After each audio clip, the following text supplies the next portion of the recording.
ये भल दिनर आरंभ किछि भल लोकंक पाखरु ही होता सेमिति ही किछि थिला मो आजिर दिन गोटे सुंदर कार्यक्रम आरंभ है गोटे सुंदर स्थान रे सरीथिला मो भावनार ऊर्ध्वरे आज बहुत किछि मो सहित होइतिला आ कौन सब होइतिला वीडियो कंटिन्यू कले ही जानि परिबे। समस्तंको गोटे सुंदर रविवार सकाळ को स्वागत।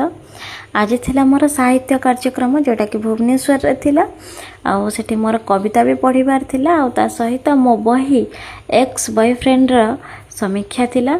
मो बही एक्स बॉयफ्रेंड रा बहुत सुंदर से अंशुमान समीक्षा करैथिले आ कविता पाठ भी हैला। समस्त बहुत बढ़िया बढ़िया कविता पढ़िले। तापरे जो माने सब मो बही इंटरेस्ट रा सहित किनिथिले सेमानंक सहित किछटा सुंदर सुंदर फोटो उठैतिली। तापरे आमे स्वामी स्त्री मिसी जाइथिलु सुनापांक घर को। सुनापा किए आपण माने निश्चिंत भाव रे जानि परिबे। सुनापा और प्रज्ञा भाई घर को आम जाइथिलु। एटा तांको अगणार गोटे सुंदर दृश्य जोटी प्रभु जगन्नाथ अछंती आ तांको घर जगन्नाथमय बासुची। तो ये भाई तांकर किछटा बही देइथिले मते तांको नाटक गप सब रिलेटेड बही मते देइथिले आ तापरे मो तांको मो एक्स बॉयफ्रेंड बही को मो निज हाथ लेखा सहित तांको हाथ रे बढ़ाई देइथिली। एटा गोटे खूब सुंदर मुहूर्त थिला। बेबी मो कल्पना रे नथिला मो कल्पना बाहर ए सब हेउतिला।